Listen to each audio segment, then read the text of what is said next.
I think we're live. That took a minute. I don't know why it took a minute, but here we are. Hello, everyone. Welcome to the Court Martial Podcast. I am your Colonial champion, Sean McCarty, blinding you with this light. Blinding you. So instead, I'm going to just shut it off and try to go just pure green light. All right, cool. We're going to take a little reserved tone for this. We're going to dim the lights because, you know, as it is, we're going to be watching another great show. I know we're here in the pixels again. I don't like this nasty blue film. If you ever played the game ActRaiser 2, it reminds me very similarly of that, where the actual top of the bar, where it was a Super Nintendo game that they did as a follow-up to ActRaiser 1, which is a great game if you ever get to play it, which I think the last time I saw it redone was for the Wii Virtual Console, which you can't buy anymore. So if you have it, great. If not, I don't know what to tell you. In any case, here we are for the Court Martial Podcast, episode 74, Acpw versus NWL Season 2, episode 6. I'm thrilled to bring this to you here today. We have the full episode ready to go. I've got the live chat on. I'm going to be kind of in and out like I was the last time. There's going to be various things going on in the background, but you don't need to worry about what's going on back here. You got to focus on what's going on in the screen. I don't know what to do about the blue part of this. I'm just going to see how this goes. Obviously, it's going to be just a little bit pixely for this time. Hopefully, by next week, we should have it fixed, or we will try, and I'm going to try this with another channel of mine, and I might as well plug it. I have an NWE Colonist channel where I do gaming, and I should probably plug it in here, actually. Give me one moment before we get started. I'm going to quickly plug it. Shameless self-promotion in only the best way possible. And I do a whole bunch of various gaming videos. I've played, I do Mario Party Championships. If you go way back in the day, I had actually friends on it as well. Here we go. And I'm going to set this in the link. So what I'm going to do is I'm going to do a live Mario Kart test. And I'm going to see if I can use my Mac, which has the iMovie part of this.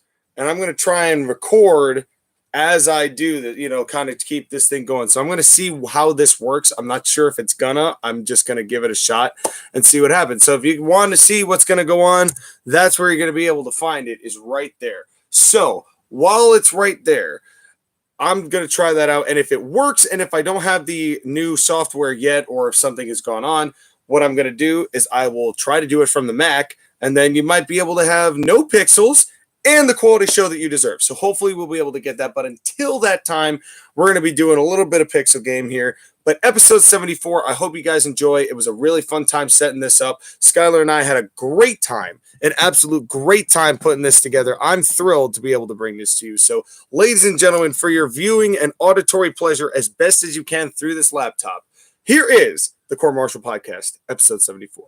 Bear with me. I'm going to turn you around. All right. There's my telly. There's me telly. Oh, look at the cute little telly there.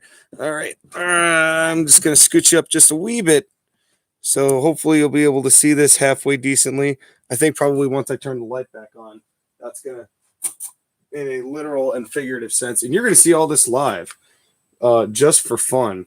We're going to change the color of this a little bit. Going to give it a little depth. I'm going to try and change the sharpness, see if I can get that any better. I don't know how much this is working. Maybe none. That's fine. If it is, I think if I lower the brightness, that might help. I'm not seeing any changes. That kind of works. All right, let's see how that goes. And let's do a little bit of contrast. Or no, I should probably take away the contrast, huh? Maybe that'll boost it up. Changing audio settings. This is the joy of the Court Martial Podcast right here. So and this isn't even audio. This is visual settings. Messing up names, starting off everything. Let's get to it, folks. Here is episode 74.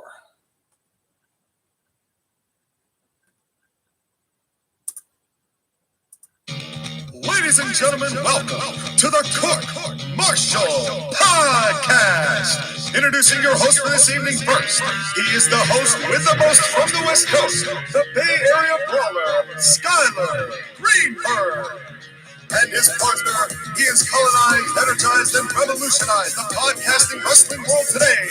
Your Colonial champion, Sean McCarty.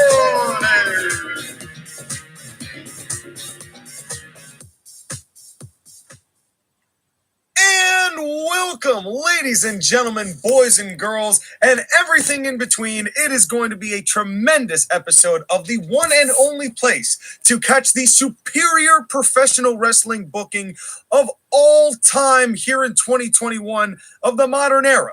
It is the Court Martial Podcast. It is Atlantic Coast Pro Wrestling. It is the National Wrestling League. It is Season 2. It is Episode 6. I am your Colonial Champion, Sean McCarty.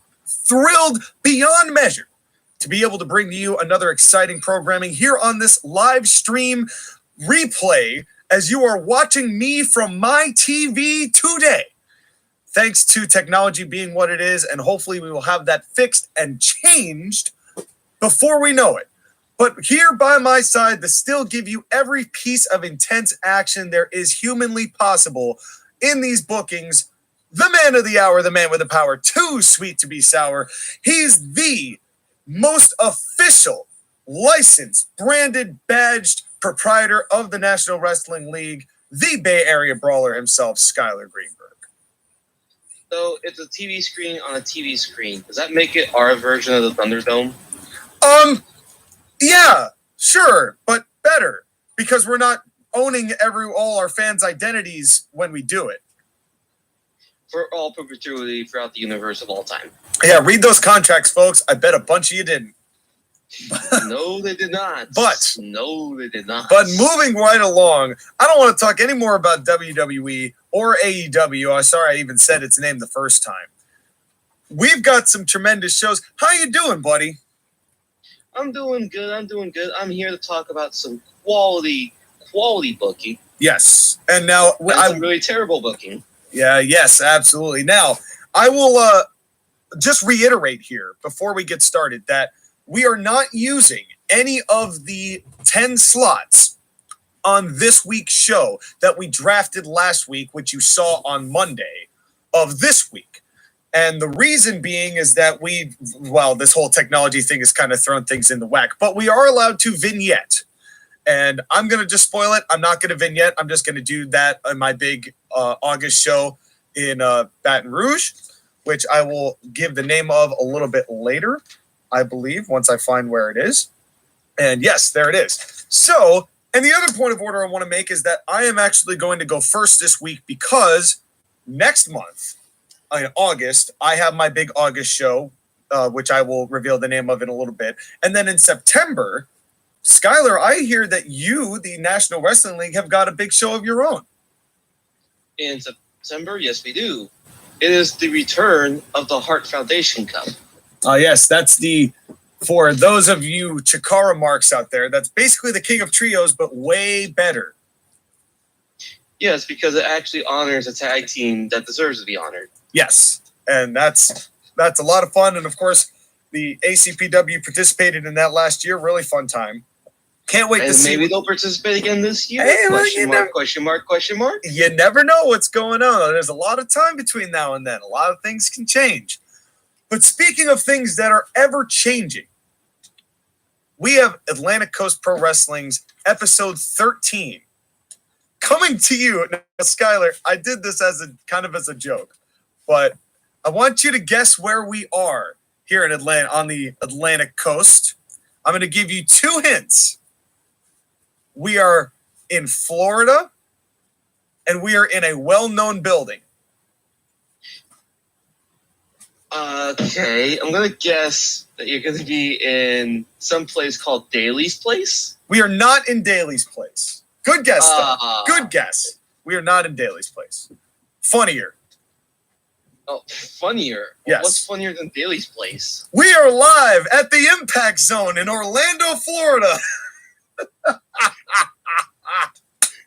You couldn't find anywhere else better than the Impact Zone? Hey, we got some loyal fans. We're standing room only at the Impact Zone.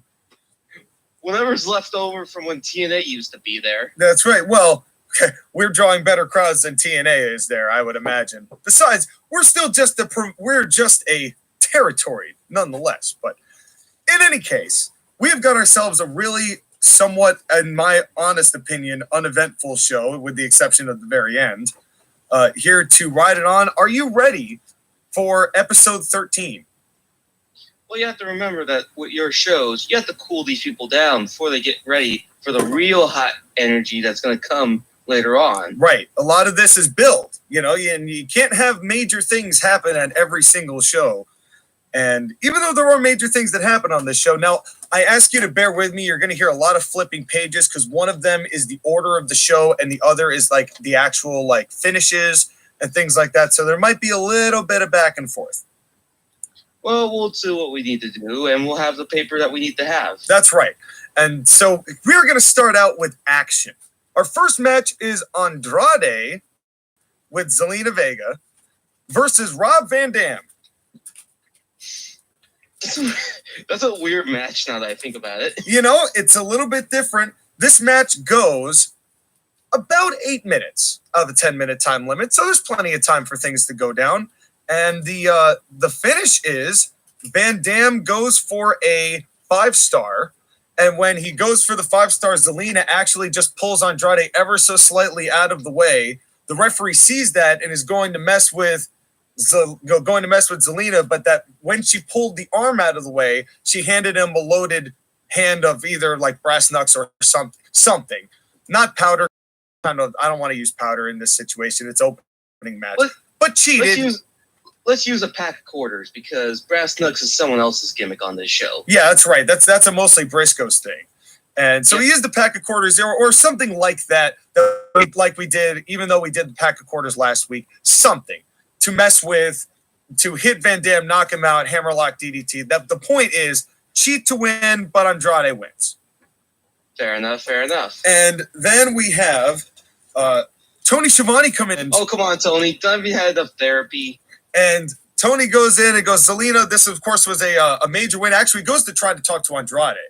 And says, Andrade, what a great win to start off your ACPW career. And Zelina kind of says, excuse me, you're talking to me, Tony. You're talking to me. You're not talking to him. Only I talk to him. I speak for him. That's why I'm his manager. So address me. If we're going to address this, you address me.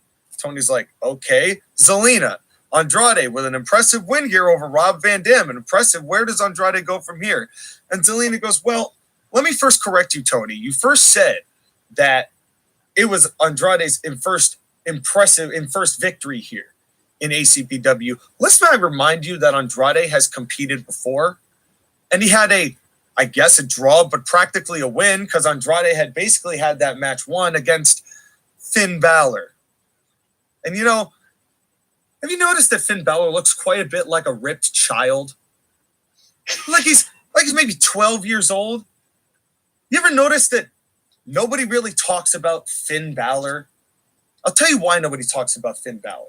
Because not only are they looking at a true star like my man, Andrade, but they also realize that he's a child amongst men. And all 233 pounds of my man is going straight to the top. And I hear that Finn Balor wants a match, another match. And I'll tell you this, no matter what happens, no matter where you are, jealousy in the eyes of a man. I've said it before, Tony. I've seen it in your eyes. You're not doing it now, but I've seen it. And Finn Balor, I know you want to be the kind of man Andrade is, but just wait, because he's very happy to show you. Good, solid heel promo from Zelina, and thankfully she didn't make Tony Schiavone question his life choices. No, I'm trying to go easier on them. I'm trying to go easier on Tony. I mean, I don't see it now, but she did mention that it was in his eyes before. Right. So it was a little knock, but not too big of a knock. I'm trying to keep it easy. It's a long show.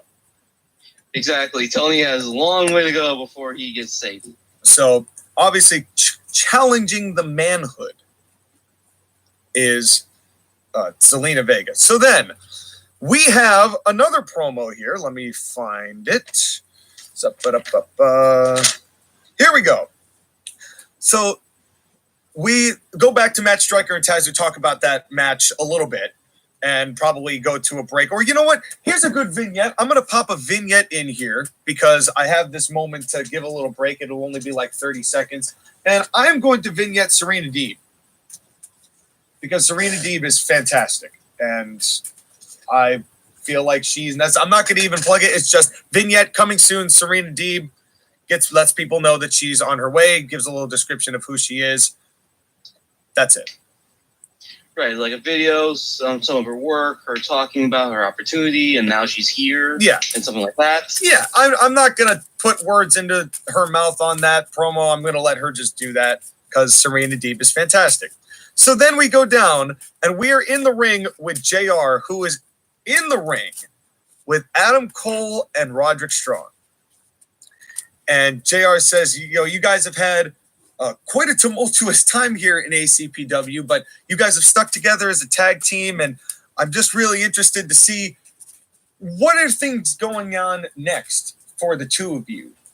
And Adam goes, well, I'm very excited, Jim, because as you know, ACPW has just launched the women's division, and I am so excited to announce that my girl, Britt Baker, is going to be competing in that women's division. And I cannot tell you how excited and thrilled I am for her.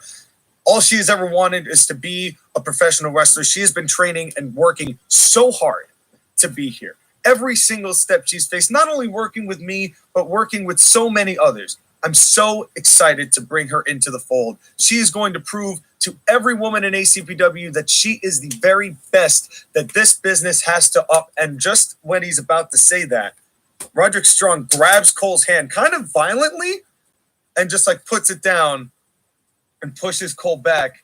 And Jim Ross goes a little closer to him and goes, is there something, Roddy? Is there this? What's going on? And goes, listen, Adam, I'm happy that you're happy, right? I'm happy that you're happy. I'm happy Britt's getting the opportunity. Don't get me wrong. But you have lost your focus, man. I came back to help you. I came back to help you because of what Cole or what O'Reilly and Bobby did to you. And I was hurt by the fact that they hit Britt in the head with a chair. I was obviously there for you. And when I said, yes, I would join a tag team with you to continue fighting, especially when they came back from us, I was all down. But then, noticing, you've been paying a lot more attention to Britt than you have been in the ring. And I've noticed that, it's one thing if you're doing it backstage. Of course, I don't care. You guys, I'm happy when you're happy. Of course, we're brothers. But, dude, you got to focus up. This is not what I came here for. This is not what you came here for. And I know you want to be there for Britt, but you got to be there for us, man. And I know we've got a match come next week. And I'm really tired of this. So we got to unite together, man. Are you in this or are you not? And Cole is like, you're right. You're right, Roddy. I've been treating you like garbage, and it's my fault. Because I've got a girl, and you know how much I care about Britt. But you're right. We're going to get this done. And this is just, I'm sorry. I got to pay attention to Britt, too. Obviously we're bros, Roddy.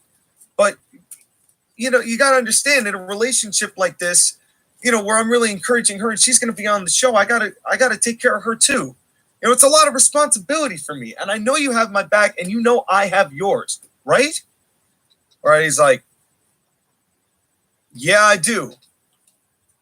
But you need to stay focused. And you got to show me that you're going to stay focused. And Adam's like, I will, bro. And at that moment, out come the Briscoes. And then the Briscoes come out and they run into the ring. And Jay Briscoe, as they come right up to JR and goes, man, I am tired of listening to you two chicken shit simps. You simps, son. Yo, you should paint yourselves yellow because you simps, son. Tired of listening to you guys. All you're doing is bitch mowing, complaining about women and all this stuff. What happened to tough guys? You two ain't tough. You two ain't nothing. You want to prove that he can focus? Yo, we so unfocused that we're laser sharp when we hit that ring. And the two of us going to prove it to you come next week. Because next week, and I'll call it right now, it's the Midsummer Showdown. You're going to get owned and proven to be the simps that you two are.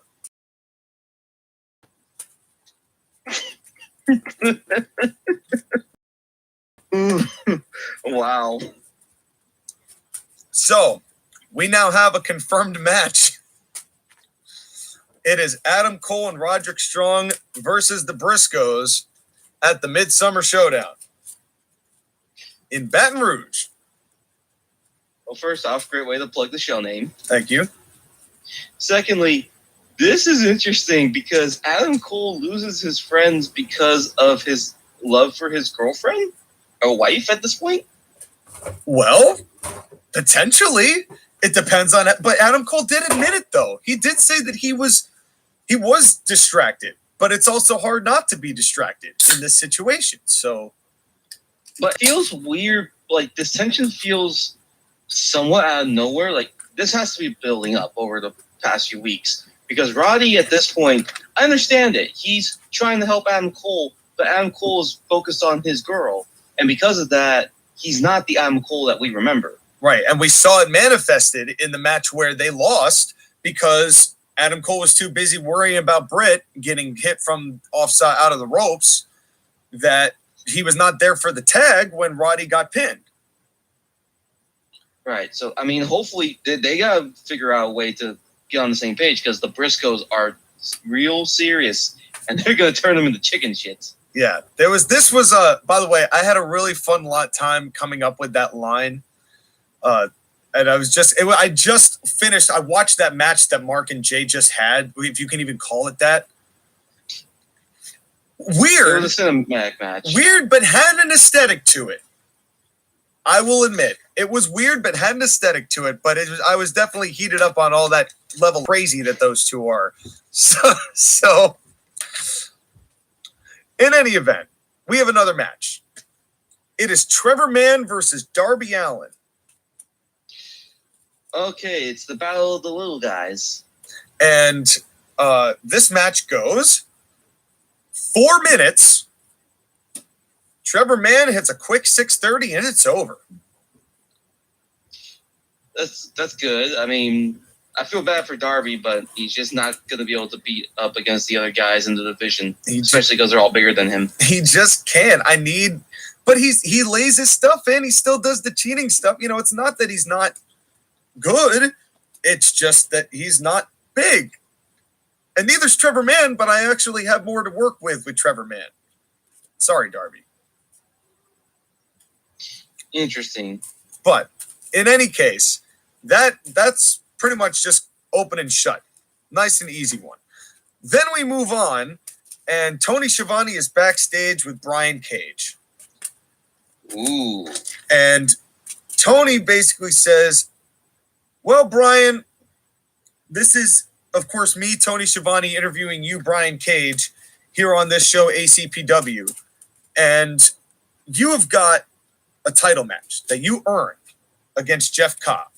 And that's coming up at the Midsummer Showdown next week. But tonight, I've heard that you've got a match with Randy Orton in the main event. Talk to me about your thoughts going into that main event match. Brian goes, I want to talk about Randy because I've had matches with Randy. And of course, he's supposed to be this bounty hunter that goes out and kills people. And I've already proven as the Machine, I destroy bounty hunters. You can't kill a machine. And Jeff Cobb is a man who used another man to manipulate the machine. But come Midsummer Showdown, I prove that no matter what men come at the machine will always terminate and get back what's his, the ACPW heavyweight title. Oh, God. We're throwing in all the references, aren't we? You told me the last time I did a Brian Cage promo that it did not sound like Brian Cage because it was way more thought out. So I really tried to dumb this one down a bit. I appreciate it. I mean, you didn't go full must destroy Randy Orton because I machine stupid. No. But he definitely made it a lot simpler. And that's what Brian Cage ultimately has to be. You can't have him do long-winded promos, which is why if he was on Raw, he would be awful. Yeah. Oh, yeah. Absolutely. They could not put him on monologues. I remember back to the Ryback monologues. Or even the Or even the Brock Lesnar monologues. Yeah. He's got little moments where Brock's good, but not all the time. Right. But speaking of long-winded promos, let's pop another vignette in here because we've got these vignettes and I'm trying to break up a couple of these promo times. And this time our vignette is going to be let's do Eli Drake. Oh God! Speaking of long-winded, and but it's a vignette, so he's going to be cut off. But then we are in the ring. We are in the ring with the Cult of Cornette. Of course we are. It is. It's Jim Ross. Is it? You know what? No, I take that back. It's going to be Matt Striker. It's going to be Matt Striker in the ring with Jim Cornette, and Matt Striker goes, "Well, Jim." I've noticed you've only got 3 people here tonight, and would you like to explain where is the ACPW Heavyweight Champion? You know, I know why they brought you out here, Matt. JR has known me for many, many, many years, and I've been putting him to task lately, and he doesn't want to talk to me. Tony Schiavone is a little weasel, so he doesn't want to talk to me either. You are just a mark who would be wearing some sort of cartoon t-shirt if you weren't required to wear a suit. And why don't you have a hat? What is it with people and not wearing hats? This is this hatless show. I've had enough of this hatless show. Let me tell you something, Matt Striker and Arn Anderson and the entirety of ACPW. Jeff Cobb can show up when Jeff Cobb has the power to do that as the ACPW Heavyweight Champion. And I gave him the night off because he doesn't have to worry about a weak, pathetic man he's beaten before in Brian Cage. The machine is rusty. It was made a long time ago, and not for nothing, I think some of those bolts might be fastened on by plastic rivets, if you know what I mean.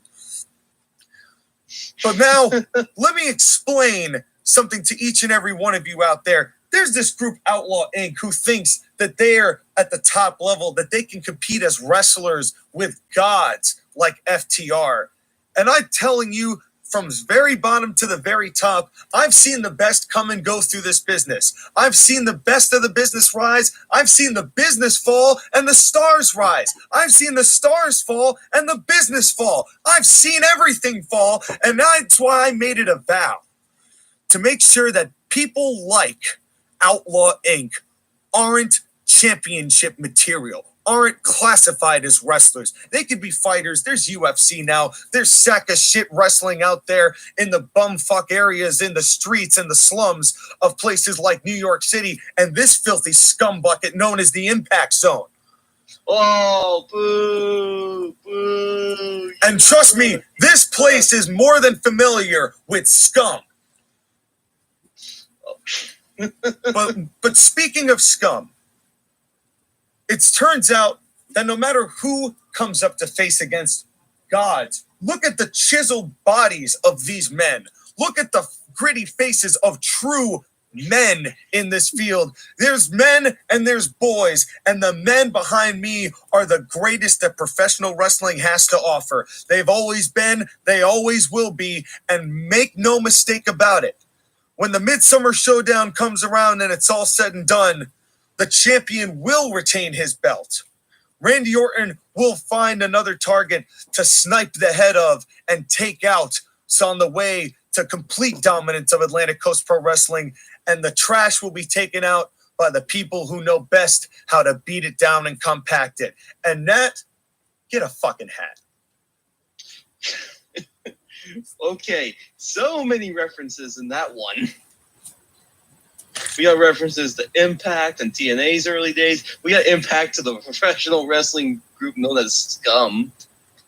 Even though they never were in Impact, but still. I mean, there was Ring of Honor, and they could do it. I mean, they were in Florida, so. Fair enough. That's close. Plus, if you look into that history, them and Jim Cornette, they had a history. Yep, they do.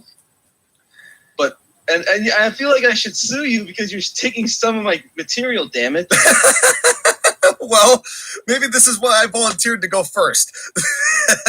That's the thing. You're being like the Young Bucks. You're going to get all the good stuff out. That's right. Get out while the good's got.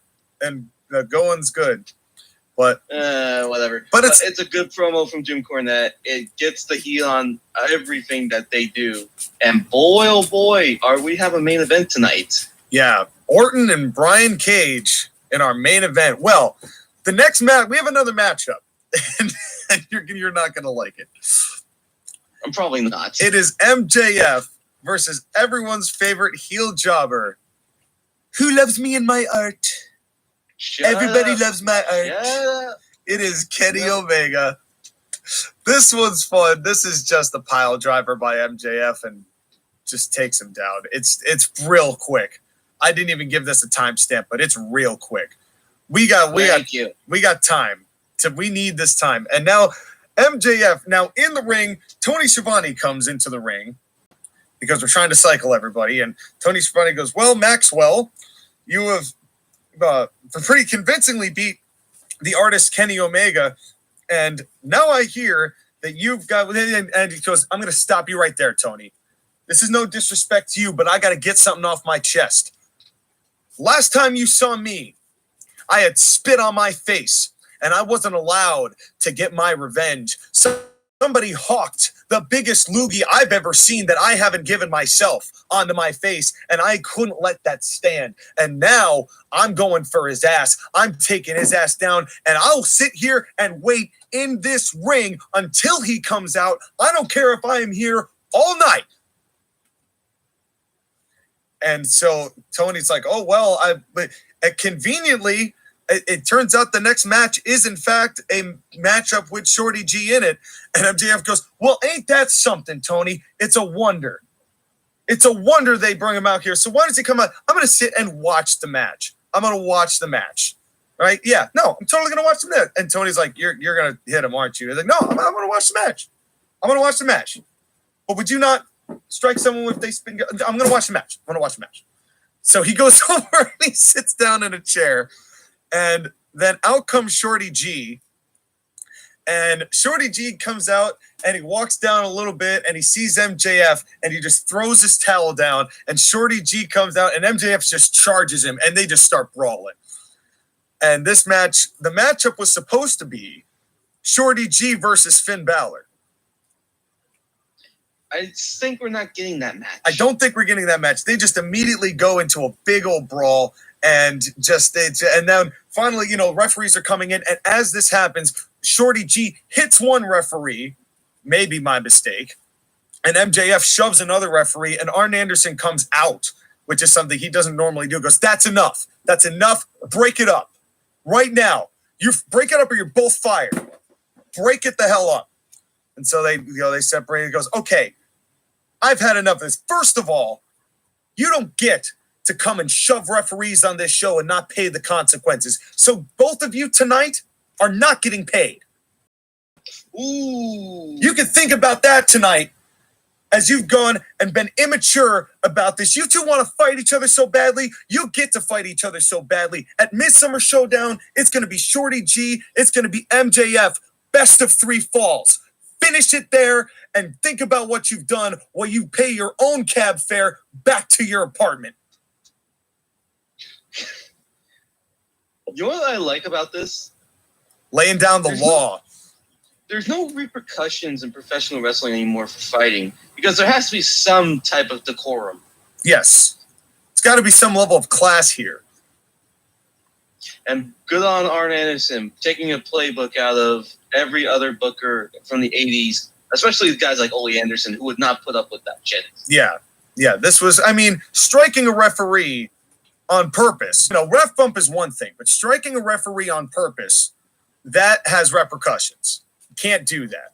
It's one thing if you guys are brawling, but you can't hit the referees. And the second that they hit the referees, they got fined for it. So, now the bigger story is that these two are going to have another opportunity to face each other in a best of 3 falls, no stipulations other than the gimmick, which is best of 3 falls. And we'll have to see what happens because that's an interesting matchup. Who will have the endurance to last 2 out of 3 falls? But here's the thing. What does Finn Balor do now? Because he's supposed to be out here, right? Well, I'll tell you what he does. He comes out and Arn Anderson, who is, as both of these men have left, he comes back out and says, Finn, I'm sorry. Sorry about all of that. I had to take care of that, but rest assured, we do have somebody for you to face. So bear with us here. We're just going to find him in the back, and we're going to get him out here, and you will have an opponent here tonight. And this is where I would probably go to commercial break, because instead of Arn Anderson leaving and coming back out, he'd probably just say that at the same time. So then we go to commercial, we come back, and Finn Balor has now made it. He's in the ring, and he goes, okay, got your opponent, and it's nobody big. It's actually Zack Ryder with Curt Hawkins. The best you could do on short notice. Best you could do on short notice, but they have a good 7-minute match, and Finn Balor wins with the Bloody Sunday DDT. Fair enough. Because I'm not using, and I'm telling you what, right now, Balor does not do the coup de grace ever. I'm getting rid of that move entirely. It's stupid. I don't like it. It doesn't look good, and it doesn't make me feel like I can't buy it as a finish. I mean, Bloody Sunday DDT is a good enough finisher. It works. It works for Finn Balor. Yeah. So then, plus it also avoids the whole top rope disqualification thing. Right. Exactly. That kind of helps. It just helps that along. So then we get a quick in the ring with JR, who is in the ring with Finn Balor, and JR goes, well, Finn, congratulations on your win. We obviously got you here. This is your first real demonstration of what you're about in ACPW. How does it feel? And Finn Balor, and you'll excuse me because I'm going to be a goof here. He goes, oh, well, it's a great old time there, boy. Oh, we're just having a great there. I'm having an excellent time. You see, ACPW is the place where the big boys play. It's not WCW, I know, but it's ACPW, if you know what I mean. And I'm going to make sure that right here, I've been hearing a lot of fancy words from these people, the Zelina Vegas of the world, if you understand me, boyo, who think that Andrade is on a different level than Finn Balor. Well, I tell you, Finn Balor's better than anyone here, and he's going to prove it by becoming the ACPW heavyweight champion. I'll tell you what there, boyo.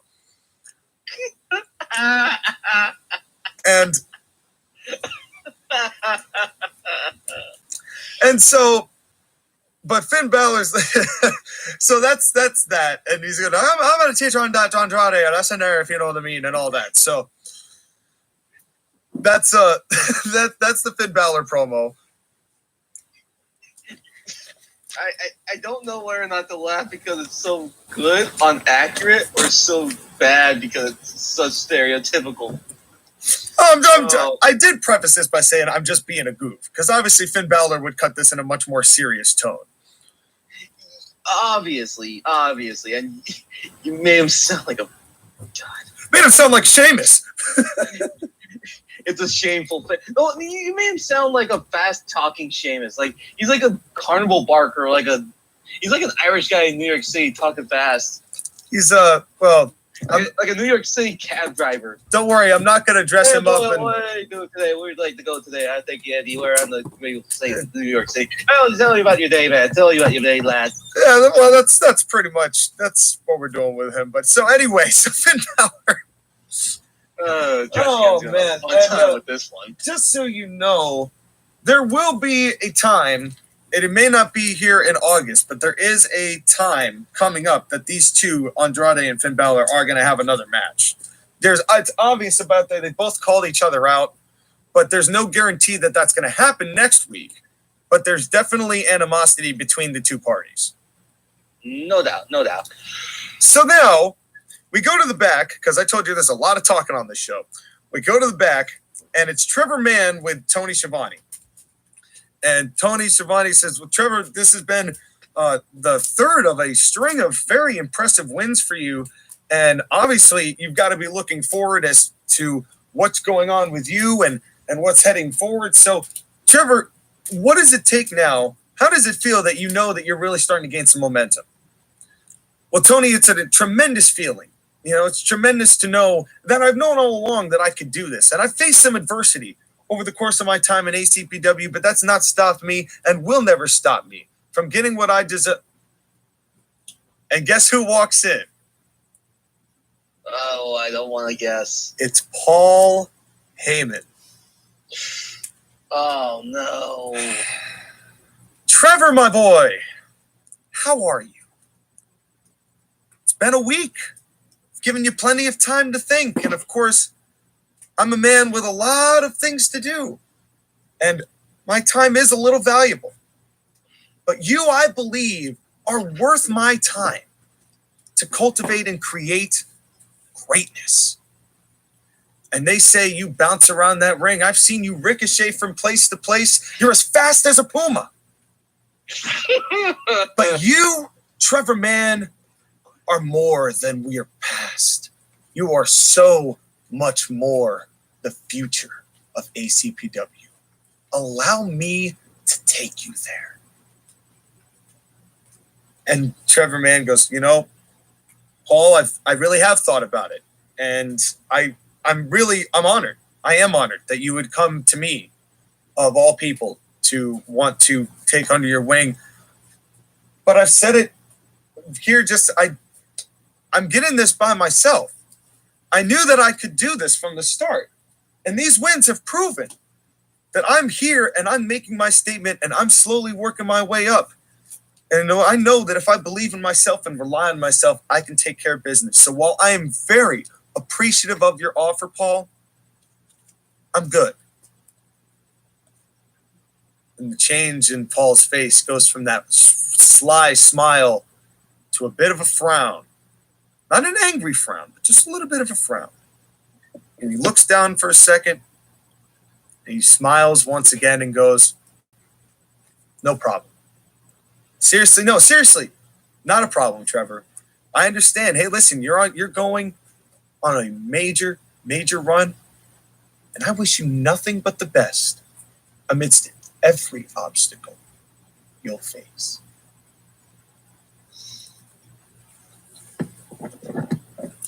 I call shenanigans. First off, why you gotta do all the references to the past? Because they're fun. Yes, they are. Bill, how are you just beating over the head with them? I know. It's because I'm trying to spice things up here. Well, first, okay. Fair enough. Very ominous from Paul Heyman, the way that he was rejected and said, I wish you success in the face of every obstacle you face. I wonder what obstacles that are going to happen now with Ricochet or Trevor Mann or whatever you want to call him. Well, in all fairness, I've been trying to be playful with these references. I've been trying to not just be like, you were Ricochet and then you were Prince Puma, because this isn't AEW and I don't have the sock-faced gremlin to spoil all these things. And ruin the debut of one of the best talents that you have. Yeah. No, that's not gonna happen. So I'm trying to be a little more coy with it. Although adding you ricochet around the ring and you're as fast as a puma, that one wrote itself. Fair enough. Also, by the way, you stole my whole thing of look down, then look back up with a smile thing I do in NWL. You can't trademark facial expressions. Well, I do it all the time, so it's and this is the first time I've done this. Fair enough. Okay, still. But I hear what you mean. The lawsuit is pending. To be fair, just don't take muscles, okay? I don't. I need my muscles. No, you can have your muscles. I said, look at these bodies. I said bodies. I didn't say muscles. Look, those bodies hit the floor. Muscles was implied. Hit the floor. Muscles was implied. Anyway, we're moving on. Oh. It is another match. It is Outlaw Inc versus Orange Guava. Oh God, end it. Orange Cassidy doesn't try at all, and Eddie Kingston beats him with a powerbomb. 5 minutes? 5 minutes. Thank you. Nice and easy. Again, these matches, I told you, it's a one-match show. This is like more an episode of just weekly television. Nothing big going on here in the matches yet. Doesn't have to be, though. Right. It's a go-home show. You got to save everything for the big show when it comes. Right. And now we have an Outlaw Inc promo. Real quick one here. Not going to take long. And in the ring comes, we'll do Matt Striker again. We'll have him come. Actually, no, he's just commentating, so he wouldn't be fresh out there. Let's instead pop JR back into the ring for Outlaw Inc. And Jim goes, well, you guys, another successful victory. FTR on the wings. You're going to face them at Midsummer Showdown. What say you leading up to that match? Jim Cornette wants to call us scum. Well, the real scum aren't the guys who dress up in the bandanas and the t-shirt and shorts working for a living. The people who are the real scum are the guys making money off the people working 9 to 5, wearing the shirts and the bandanas and the shorts, the guys in the white collars and the salmon suits, the guys who are working more day and night to screw over the guys that look like the everyday people on the street. And FTR, their false sense of entitlement those two have, we got no problem beating the piss out of them, and we'll do it at Midsummer Showdown. And anyone who has that sense of entitlement, the whole cult of Cornette better watch their back, because we've made a living making bitches out of white-collared pieces of garbage. Wow. Just wow. Eddie Kingston's great. Like, he's so good. Yeah, I didn't even have to say that was Eddie Kingston, but you knew it was Eddie Kingston. Yeah. And again, another funny thing is that Eddie Kingston used to feud against a stable called Scum. There you go. He used to fight the Scum. Yeah. So there you go. And basically just calling Cornette scum, and that whole deal. So now we're in the back. Now 2012, 2013 Ring of Honor, folks. Yeah, that was a time. That was a time. It was a weird time. It was. It was a simpler time. Now we're with Tony Schiavone in the back, who is with the Hardys, as the Hardys who were challenged by O'Reilly, Kyle O'Reilly, and Bobby Fish. Fish. Yeah, I don't know why I'm blanking on their names. Redragon. Been challenged by Redragon to a tag team title match, and Tony says, well, hello, I am Tony Schiavone here on ACPW with Matt and Jeff Hardy, the ACPW tag team champions, who have been recently challenged as of last week by Kyle O'Reilly and Bobby Fish, Redragon, or Wrestling's Finest, as they call them, for the ACPW tag team championships. What do you have to respond? What is your answer to the challenge? We said it before, Tony, and we'll say it again. We won these belts, and we know what being a title holder and being a champion means, because it's more than just wearing a belt around your waist and defending it here and there. It's how you carry yourself. It's how you conduct yourself both here in the back and on the street. And we're not going to be the kind of champions that shy away from a challenge when the challengers are respectable. And I respect, and my brother Jeff both respect, Colin or O'Reilly and freaking Fish. God damn it. And we both respect, we respect both of them. But they were calling us the old timers and they're spring chickens? Isn't Fish like 45? If you want to fight us, don't play ageism like you're some up-and-coming tag team. Respect us as equals, and we'll respect you as equals, but you have yet to prove you are equals. And as a result, I'm now willing to find out. So at the Midsummer Showdown in Baton Rouge, Louisiana next week, you'll get your tag title match, and we'll prove that the Hardys are the champions, the respectable champions that conduct themselves as such and don't need to belittle their opponents to get what's rightfully theirs. By the way, in case you're wondering, Bobby Fish is 44. 44. The exact same age as Jeff Hardy. There you go. And Jeff spoke none in this because Matt's the talker. Yes. And that's what it was in real life. I mean, you don't need Jeff Hardy to talk. No, you really don't. You just kind of need him to work. Mama Meatloaf. Exactly. And so now we have got ourselves one more interview, and then we're going on to our main event. But this is a pre-tape. So Matt Stryker has sat down with Matt Stryker says, well, ladies and gentlemen, we're now at the point where we have had a sit-down interview. And we haven't had one of these in a while, but Jim Ross has had an opportunity to sit down with Dustin Rhodes and talk to Dustin a little bit about the situation at hand between himself and the rocky road between him and Cody Rhodes.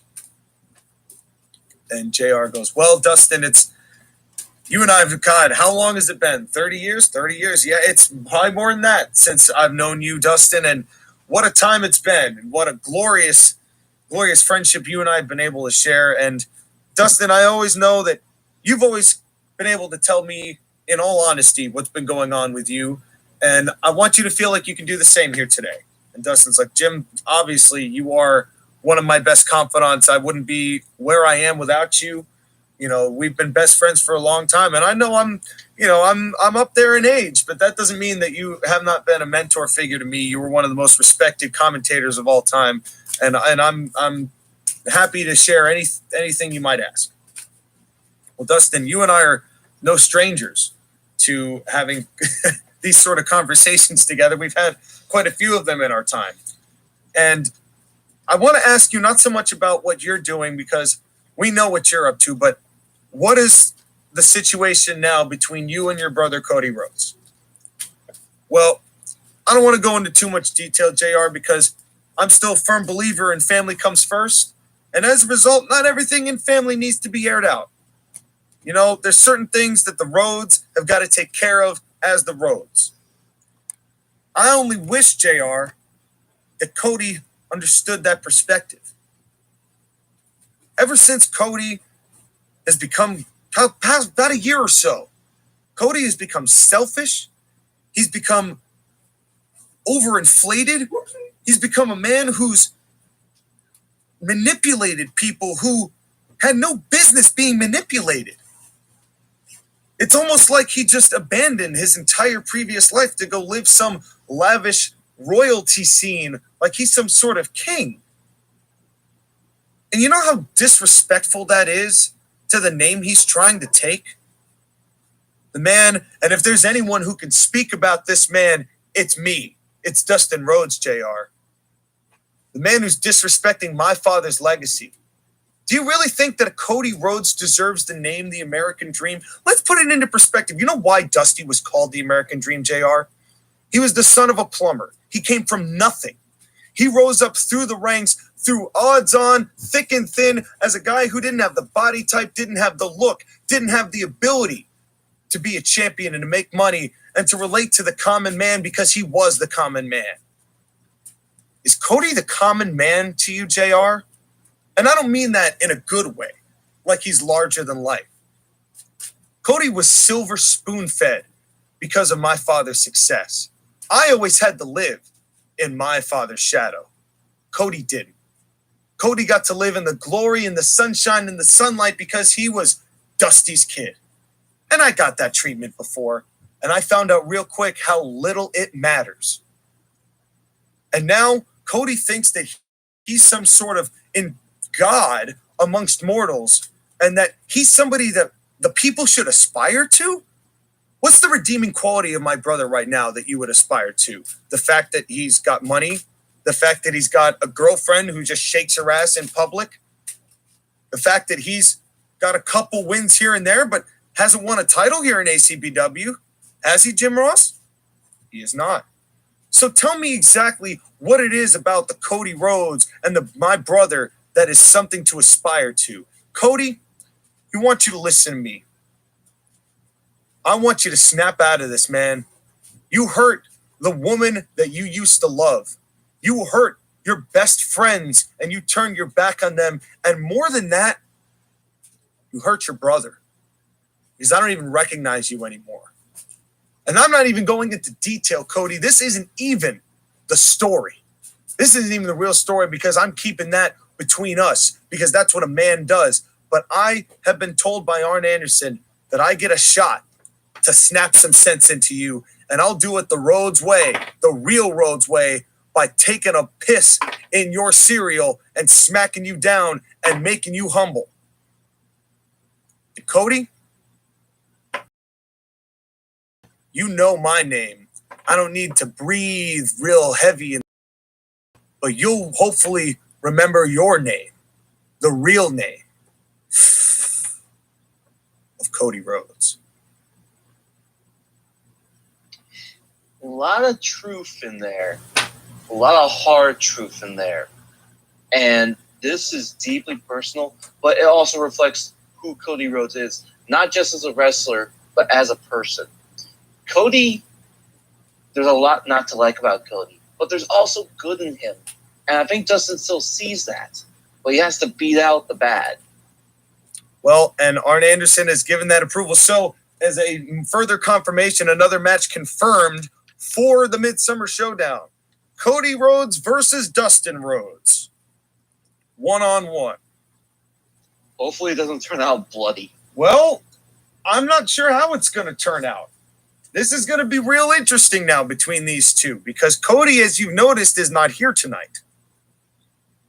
Yes, he's probably too busy playing around with Shakily Dakley Katie. Shakily Dakley Katie Forbes. And I just got the image of if that was like on the deco, like when they make the little title screen as they're walking to the ring, and actually in quotes it said Shakily Dakley as her like ring nickname. Introducing Shakily Dakley Katie Forbes. Could you imagine if they? No, okay, I wouldn't do that to her, but that's funny. No. She deserves it. She She would be proud of that. She does. I know she probably would be proud of that. But we have a main event. We have so definitely an interesting deal with Dustin. I felt the sit down was the best way to go about this because I don't think a face-to-face confrontation is there yet. Not yet. Yeah. But it's a good way to keep them separated because you don't want them fighting with each other either. Right. Yeah, well, that's just it. It's like, how can you put them in the ring together and have them not come to blows at this point? And the point is, I'm trying to get it so where when they do come to blows, it feels more important. So that's why just Dustin this time, I think, does enough to get us ready for that match. Yes, it does. Yes, it does. So it's main event time. It is main event time. And our main event here tonight is Randy Orton versus Brian Cage. This match, by the way, goes... This is like a 20, probably 30-minute time limit. It's only going to go probably it's like 13, 14 minutes, maybe less than that. I'm noticing that Brian Cage is better when the matches are not very long. Yeah, it's good. Yeah, so we'll say, I'm going to say 9 minutes, which makes none of these matches very long, but that's okay because there was a lot of talking in this show. Right, plus it sets up for the next show, which is going to be mostly wrestling. Right, exactly. So here's the finish.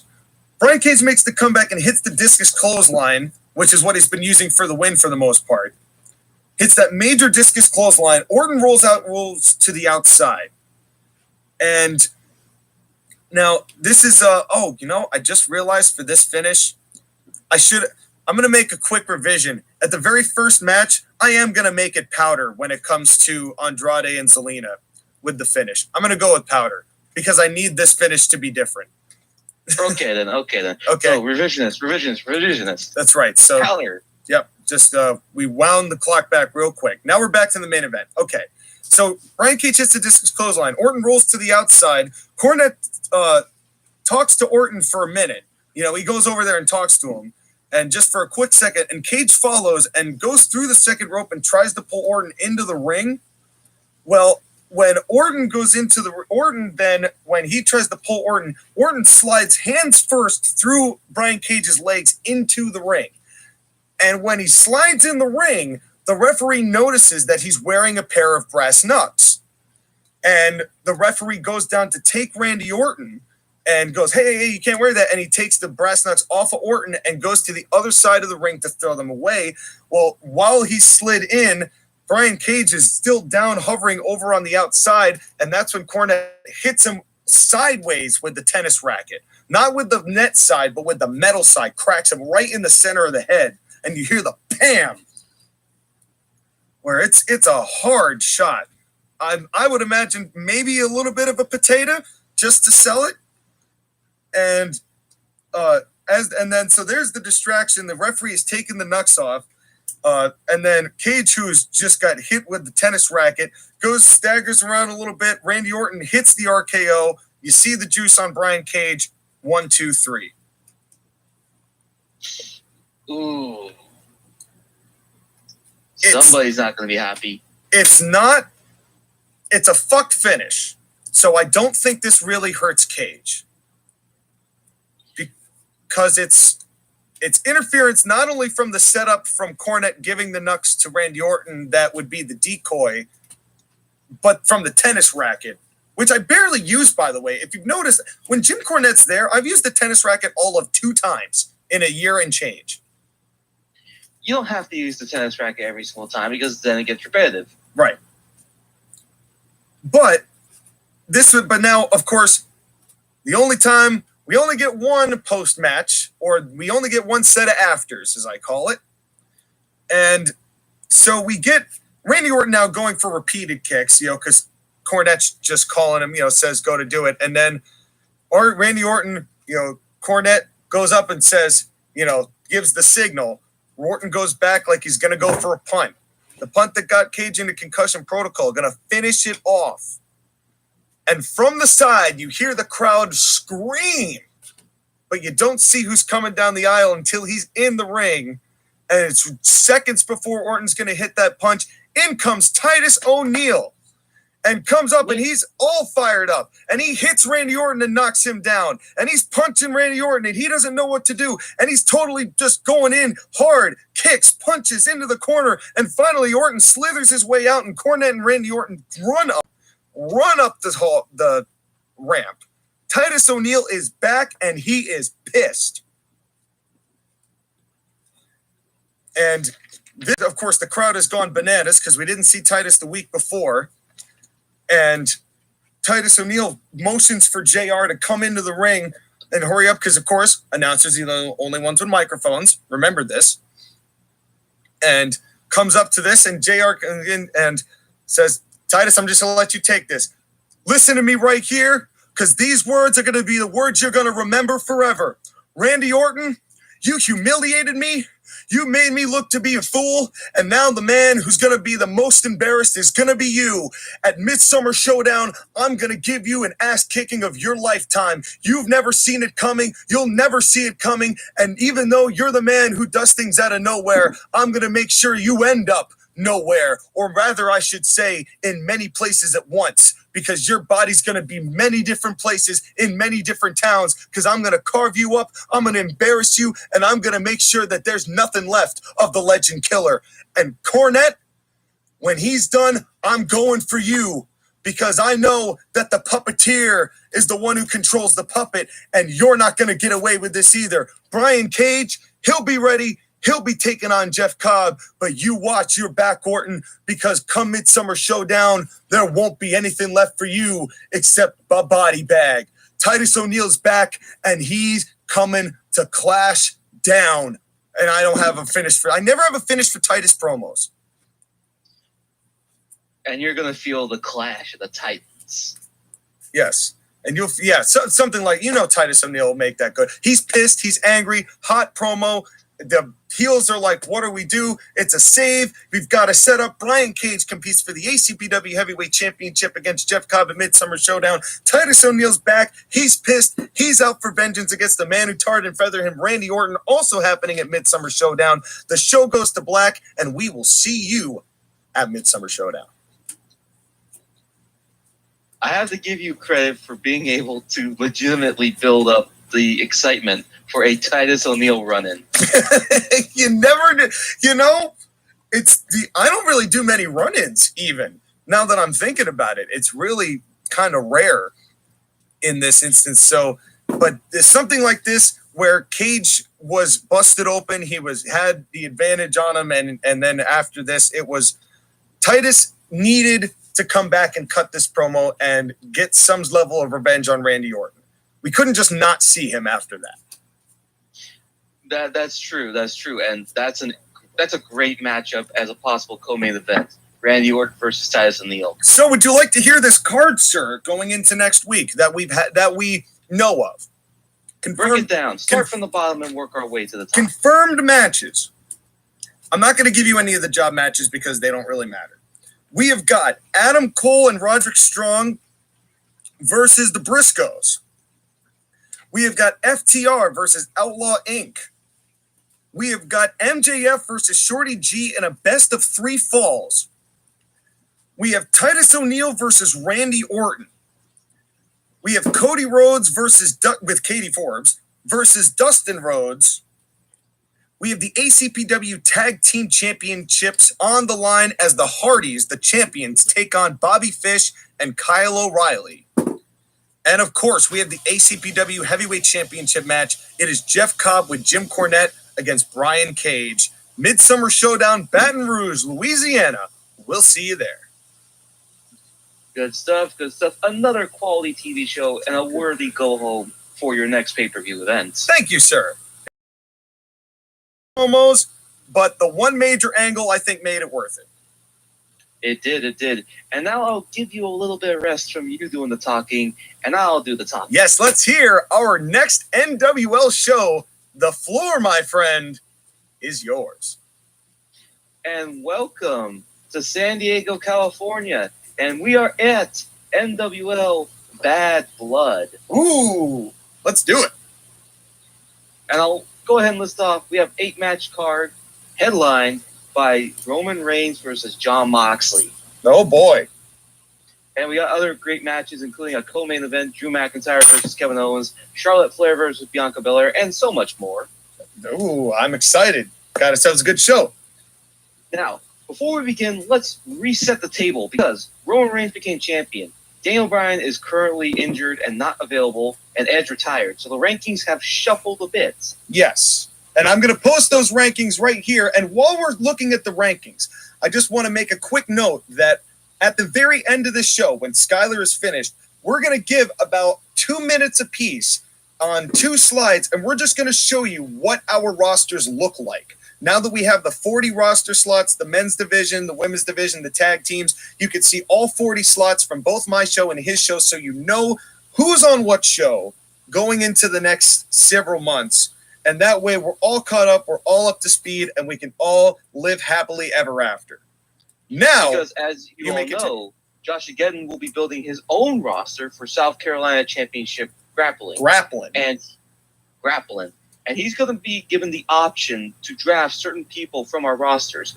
So you're going to see who is available and who isn't available. Right. And now, to be fair, if he does take people that are on our shows, save for people that we have specifically told him he cannot, they are going to be working both shows because theoretically and kayfabe-wise, SCCG is the Outlaw Mud show to our 2 main shows. So we're going to let some talent, at least on ACPW's end, work both shows. Same thing from National Wrestling League. In fact, it's a good idea to send them away and learn a new hold. That's right. Sometimes it's necessary. Anyways, so our number 1 contender is Jon Moxley. Number 2 is Drew McIntyre. Number 3, Kevin Owens.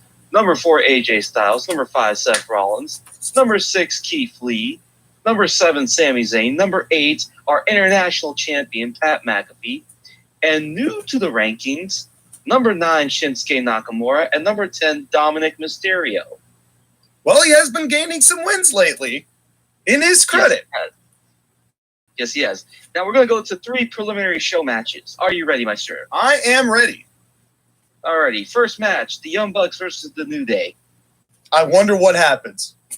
5-minute New Day squash. Thank you. Well, moving right along. That's what I like to hear.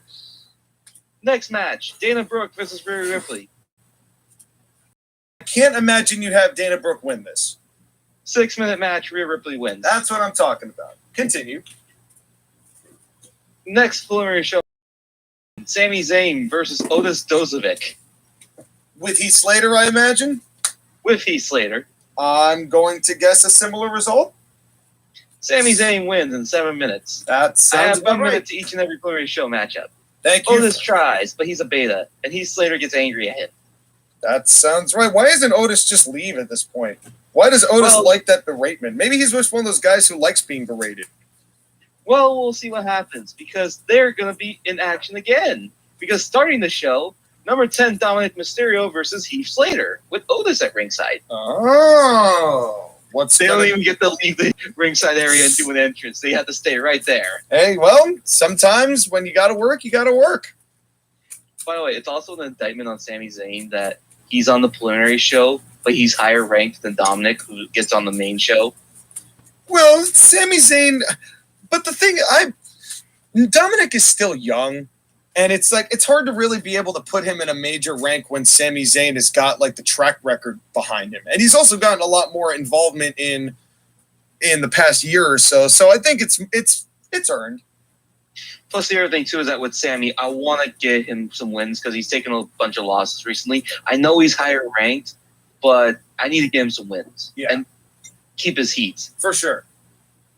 Anyways, Dominic wins the match against Heath Slater. It only takes like 6 minutes. And as you know, Dominic Mysterio comes out to Eddie Guerrero's theme song. Yep. He does the shimmy shake. He does all those Three Amigos stuff. And he's doing it, by the way, as I said before, we're in San Diego, California. Oh, no. That's going to get a lot of boos. That's going to get a lot of heat. Because Dominic is going to get even more boos because he grabs the microphone. Ooh. And Dominic's like, why y'all people hating? Don't you love me? Ooh. I'm Dominic Mysterio. Oh, I get it. It's just because you're all like Ray. Y'all just Yay! Ooh. 619! 619! 619! And that's what I hate the most, is the fact that Rey Mysterio is living off of his old days. Listen here, folks. We all know who the better man was. And it wasn't Rey. It was Eddie Guerrero. And trust me, if he was still alive here today, Eddie would be ashamed of all you people for worshiping Rey. And here he comes. It's Rey Mysterio. Yay! You can stop now, please. Yes. Anyways. And Rey comes to the ring, and he's not excited. He's not energetic. He's actually a little bit disappointed, and he's a little sad. And Rey grabs a microphone of his own, and he's standing apart from Dom, and he's asking, Dominic, my son, what happened? What happened to you? When you grew up, you were never like this. Please, tell me, what did I do? Did I do anything? What did I do wrong? Dominic, I love you. You're my flesh and blood. And what happened? Why are you doing this? You know that Uncle Eddie would never let you do these types of things. And Dominic immediately just grabs the microphone, gets in Ray's face, and said, are you listening to yourself? Listen here, senor. As far as I'm concerned, Eddie would be proud of me for doing these things because he knows that you are a shell of yourself. Look at you. You used to be Rey Mysterio. You used to be the best luchador in the history of wrestling. Now, you're washed up. You're an old man who can't get past his glory days.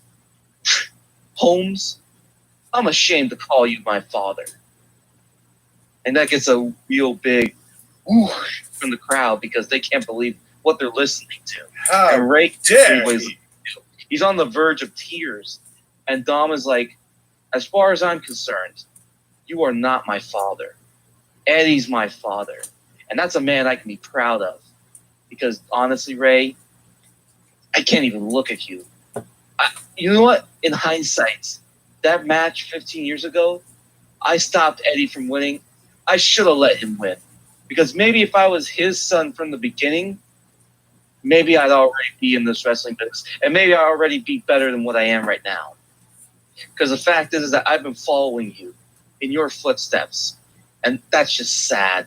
It's just pathetic to listen to you, Rey Mysterio, who was supposed to be the king. And you're just washed up old man who can't even hang anymore. And Ray, on the verge of tears, but then he has defiance in his eyes, burning. Dominic, I don't know where you got that from, but clearly you are not the son I used to know. And I want that son back. And if I have to beat you up, I'll do it. And Dom laughs a little bit, saying, is that a threat, Ray? Because trust me, Holmes, don't make a threat you can't back up. And Dominic quickly with the microphone gets a cheap shot on Rey Mysterio. Ray falls to the ground, and Dominic just shrugs his shoulders. He dusts himself off. He drops the microphone on Ray, and then he turns around and does the little thing where he wipes his feet and then kicks it on Ray and walks off. How old is Dominic?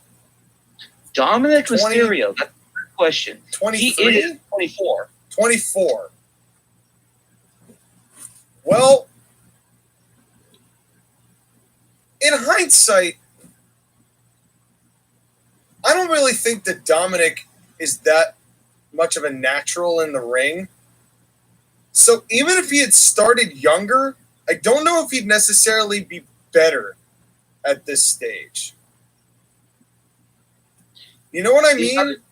The other thing to remember is that he debuted in the ring. Like, he's been training for like 2 or 3 years, but he only debuted in the ring 2 years ago. Yeah. Yeah, exactly. So there's still, I don't know, and that's what he was 22. So yeah, I mean, the whole thing is that Dominic is delusional. Yeah. Oh yeah, absolutely. It was just an interesting thought that you put into my brain when you said that. As far as like, if I had been Eddie's son, maybe I'd be in the business sooner. I'm like, would that have really mattered? But no. But the point remains, this is still a good interaction between these two. Obviously, sets up for the father-son confrontation that these two are going to have, and I know that there's really no way this could end with just one fight, but it's definitely going to bring some stuff to light. But there's definitely more to this story as to what led Dominic to this decision. Yes, there is, and I'm looking forward to telling more because this story gets more interesting. I bet. Yep. Now we're going to move on to our next match. It is a match between AJ Styles and Keith Lee. Ooh. Yep, and this match is really interesting because I'm back, and I'm better than ever. Have a knack for making things better. And here comes Eric Bischoff. Alone? Eric Bischoff, and he's followed by Pat McAfee. Aha, okay. And international champion Pat McAfee. Yes, and they're not supposed to be here. They are coming in for what's going on. And Eric Bischoff and Pat McAfee, they make their way to the ring. Eric Bischoff grabs the microphone and says, I know all you are shocked by me being here, but please, close your mouths. You look less ugly if you don't have your mouths open. I don't need to see your mouth holes. Now, please, understand something. I have grievances against Kurt Angle. Why is it that my champions are forced to defend their titles when people like Tony Storm get the night off? I bet you all didn't know that. Tony Storm gets the night off, but my guys have to fight and show up? Pat McAfee is a busy man. You see, he has to make his world-renowned podcast. He has to do his business ventures. He has to take some time off, spend some time with the family and his beautiful wife. Actually, you know what? I'm going to let the man explain himself. Pat, please, if you would.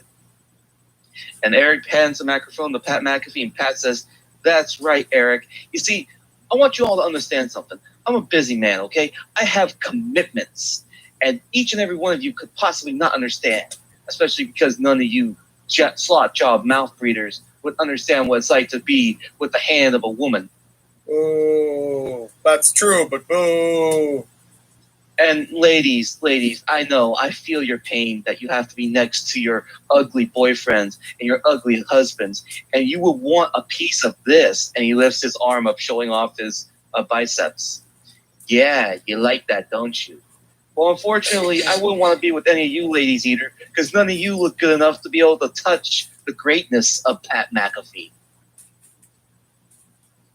And the girls start getting angry at this too, and they start booing him. So Pat McAfee taking the opportunity. Female boo. Female boo. Female boo. But last month, Kurt Angle, he said I needed to show up. I needed to defend my title. And I was at first offended. But you know what? I'm a fighting champion. I will give opportunity where opportunity exists. So I am here to give a title match to a man of my choosing, because Kurt Angle said he didn't care who I faced off against. And I am happy to give a title match to a man who is a veteran of the business. Do you know that this man has been wrestling for over 25 years? He is experienced as hell. He's a dangerous opponent. He is crafty. You never know what he's going to do because he's unpredictable. He is R-Truth. Oh, boy. Now, before you continue and R-Truth comes down here, are Keith Lee and like AJ Styles just like sitting here like looking around like what the hell is happening? Or did they not come to the ring? They haven't made their entrance yet. Okay. We're going to do the video package and everything, and Eric Bischoff and Pat McAfee just showed up. Got it. Taking the time away. Cool. Continue. So anyways, R-Truth makes his entrance, and he has a basketball for some reason. Okay. And R-Truth gets to the ring and says, it does this whole what's up thing and says, it is good to be here in Milwaukee, Wisconsin. And I'm so glad to be here at Game 4 of the NBA Finals. And honestly, man, I'm really happy to meet you, Giannis Giannis. Anyways, I was wondering if you could sign this basketball for me because I'm such a huge fan. And Eric Bischoff has to have his hand over his face. And Pat McAfee's looking at R-Truth like, what the hell's going on? It's like, Truth, I'm not Giannis.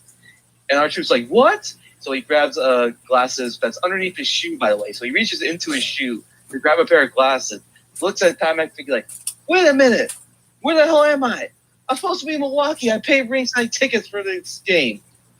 And Pat McAfee's just looking at R-Truth like, what the hell is going on? And R-Truth's like, you know what? My bad. Here, Pat, I want you to hold this for me. So Pat holds the basketball for him, and Truth reaches into his other shoe to grab his cell phone, and gets on the cell phone like, hey, yo, dog, can you sell the tickets for me, please? I paid $3,000 for those ringside tickets. Can you get rid of them, please? Thank you. All right, sorry about that, folks. I'm going to get going now, if you excuse me. Pat McAfee immediately turns R-Truth around, throws the basketball in his face, goes off the ropes, hits the punt kick, cover 1, 2, 3. That was silly. That was straight up silly. That was R-Truth level silly. Yep, but it counted as a match, and Pat McAfee got the win. And the only thing I have with this is that Pat McAfee should not be confused that R-Truth is doing this if he picked him as a gag. I feel like he would be like fake confused, but I feel like he would know what R-Truth's ridiculousness is if he chose him as a joke. Right, but he didn't expect R-Truth to go to the Game 4 of the NBA Finals and want an autograph from Giannis. Well, it'd be funny if that was actually like a rib, if like R-Truth didn't like tell him beforehand what he was going to go out there and do. So like that was like the whole thing.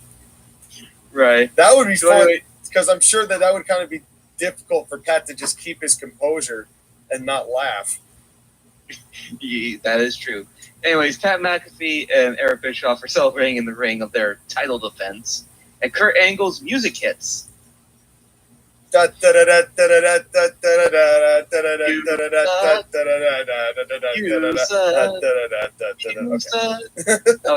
Anyways, that's all we can afford for the copyright. That's right. Can't go any further. So Kurt Angle grabs the microphone and says, "What the hell was that? What were you two doing? What was that crap that I just saw and had to endure?" And Pat McAfee just shrugs his shoulders. So does Eric Bischoff, and like, hey, you said we needed to have a title defense. You didn't care who it was against, and that was a title defense. And while we're on the subject, why is it that you have to have us defend our titles? You know I'm a busy man, Kurt Angle. I mean, I understand because you have a family too, so you should understand the plight I'm going through. I have to spend time with my kids and my beautiful, beautiful wife, who is so much more beautiful than your wife, honestly. Mean. Exactly. And Kurt Angle is just shaking his head like, listen here. Champions defend their titles. And Eric, while we're on the subject of champions, where the hell are the tag team champions? They have to be here to defend their titles too. And Eric Bischoff's like, that's not fair. Because why should my tag team champions defend their title like a champion like Toni Storm gets the night off? And Kurt Angle reiterates that Toni Storm got the night off because last month her match with Rhea Ripley and Charlotte Flair was very brutal and she did not get medically cleared. But last I checked, Apollo Crews and Bobby Lashley are perfectly healthy, so why aren't they here? And Eric Bischoff just takes the hand, waves at Kurt Angle, and says, they come here when I want them to come here. Just like when Pat McAfee wants to come here. And now that we're done, we're going to leave San Diego because it smells like a dump. And we're going to go to better places. And Kurt Angle says, But here's the thing. You missed 2 shows, Pat McAfee. So I need 2 title defenses from you. And since you refuse to compete against an opponent of your choosing that is credible, I'm going to have you wrestle against an opponent of my choosing now. And if you refuse to defend your title, I'm stripping that title. And Eric, if Pat doesn't defend in this match, I'm going to fire you. Hammer down. Laying down the law. Laying down the law. So Kurt Angle says, and your opponent is this man.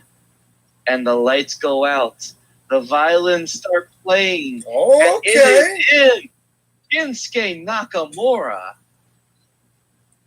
All right, I'm down for Shinsuke. I'm totally down for Shinsuke. This is going to be interesting. And Pat McAfee is horrified because he realizes who he's in the ring against. Yes. Shinsuke does his entrance, and before the match starts, Pat McAfee gets on his knees and is pleading with Shinsuke not to do anything. Please, don't do anything, but especially the face. Don't ruin the face. I need to make money. I need this. I need this. I need to make money. The bell rings, and Shinsuke immediately kicks him in the face. Of course. Pat goes to the ring apron and to the ring buckle and is choosing the buckles to try and support himself. And Shinsuke continuously kicks him in the chest until Pat McAfee's lying on the ground. And Shinsuke does the weird convulsion kicks to the face that gets the crowd to pop. Naturally. Pat McAfee tries to get up, and Shinsuke continuously kicks them. And then finally, Shinsuke goes to the other side of the ring. He's calling for the Kinshasa.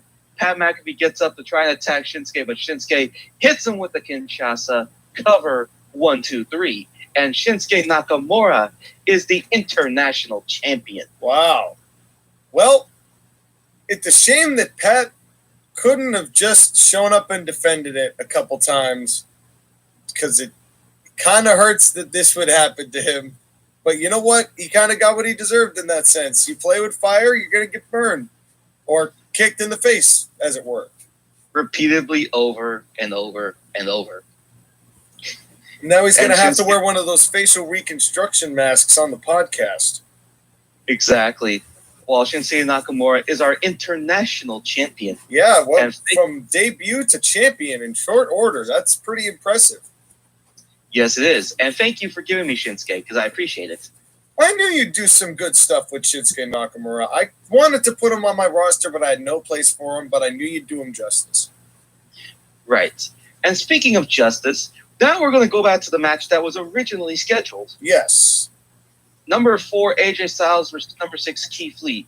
And folks, I'm sure you're wondering why this match is happening in the first place. Well, now this video to explain why. So we get a video with AJ Styles and the club on TV, and AJ's complaining about survival games and how he lost because Roman Reigns and Jon Moxley worked together. And Keith Lee confronts AJ. And in the promo, Keith Lee says, "Dog, why are you complaining about losing a match you lost fair and square? And if my memory is not serving me correctly, didn't you try and jump the gun by attacking Moxley? As far as I'm concerned, you got what you got. But if you're looking to take your anger out on someone, why don't you take it out on me, the limitless one?" And then AJ does the duck and run thing. And then they show throughout TVs Keith Lee beating Carl Anderson, Keith Lee beating Luke Gallows, and AJ trying to attack him every once in a while. But Keith Lee just bounces him off like he's nothing, and building up to this match that's happening right now. All right, let's do it. And it's an interesting contrast to Styles, with AJ Styles doing everything he can to avoid the grip of Keith Lee. But Keith Lee is too big, too strong. He throws him around the ring. He beals him. He lays in his punches. He shoulder blocks him in the ring buckle apron. And AJ has to take a break because he can't take any of Keith Lee. Keith Lee gets to the outside and is going to charge AJ. And as he charges AJ, AJ dodges Keith Lee, and Keith Lee runs into the barricade and destroys the barricade. Oh, wow. Big spot. And big spot. And this is what gives AJ the opportunity to get some much-needed damage on Keith Lee. Get some heat. Keith Lee gets back into the ring, and AJ is stomping on Keith Lee, stomping on his right arm. And he's working on the right arm specifically because that's the part that Keith Lee leaned into when he did the barricade spots. Indeed. Yep. After several minutes of getting the heat and the fans invested, Keith Lee gets back up. He starts making his return, but he's now a one-armed man. He's doing everything with the left arm. And Keith Lee is struggling because he's trying to do everything. He gets shoulder blocks. He picks up AJ, hits power slam, cover, 1-2, kick out. It's not going to be enough. Keith Lee is getting ready. He's setting up AJ Styles for the power bomb, the spirit bomb. He goes for it, but he can't hit it because that right arm is compromised. And this gives AJ the opportunity to try and go for the Styles Clash. He's going for it, but Keith Lee's too big of a man. Yeah. And they fall down in a heap. And both men are struggling to get to their feet. AJ is going to go for the springboard and the phenomenal forearm. And Keith Lee gets to his feet, staggering.